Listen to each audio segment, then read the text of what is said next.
નમસ્કાર મિત્રો, વિડીયોમાં તમારું સ્વાગત છે।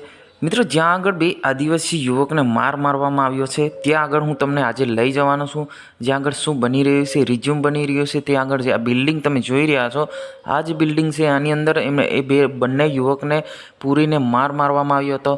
પરંતુ હાલ એક પ્રશ્ન ઊભો થયો છે મિત્રો, કેમ કે જે પણ સામાન હતું એ ભરીને ફરાર થવાની શક્યતા છે।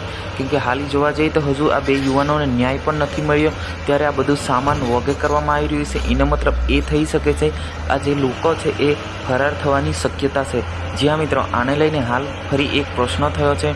આ 13 તારીખ થઈ, આજે ભારી સંખ્યામાં સભા થવા જઈ રહી છે આદિવાસી સમાજની અંદર। તો આ જે રિઝ્યુમ છે ત્યાં આગળ એ બે યુવકનો મોતના ઘાટે ઉતાર્યા હતા।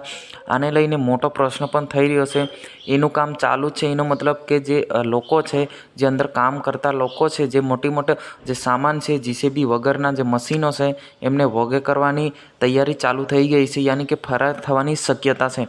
જ્યાં મિત્રો ખરેખર આને ધરપકડ કરવામાં આવે અને બધું જે આ સામાન છે, મોટું જે જીસીબી છે અને અન્ય પણ સામાન ત્યાં આગળ પડ્યું છે એમને જપ્ત કરવાની માંગ કરી રહ્યા છે। હાલ જોવા જઈએ તો આ ફરાર થવાની બિલકુલ શક્યતા છે। આજે ભારી સંખ્યામાં આદિવાસી સમાજના વિરુદ્ધ યાની કે ન્યાય માટે સભા થવા જઈ રહી છે। હાલી જોવા જઈએ તો ગઈકાલે પણ એવી ઘટના ઘટી હતી। બંને જે આદિવાસી યુવાઓના જે માતા પિતા હતા એ પણ માફી માંગી હતી કે આના કોઈ પણ જે ઘટના ઘટે તો અમે જવાબદારી નથી, આ રીતના પણ ત્યાં વિડીયો વાયરલ કર્યા હતા।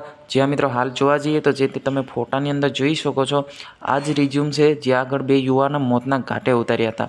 મિત્રો આને લઈને તમારે શું કહેવું છે અવશ્ય કોમેન્ટ બોક્સમાં લખવાનું ભૂલતા નહીં, અને અમારી ચેનલને સબસ્ક્રાઈબ ના કરી તો સબસ્ક્રાઈબ કરવાનું પણ ભૂલતા નહીં। મિત્રો આજે આપણે આખો દાડો લાઈવ જોવાના છે, જે પણ ઘટના ઘટે એ પણ તમને આ ચેનલ પર બતાવવાના છે। તો આજની વિડીયોની અંદર બસ આટલું જ, આપણે મળી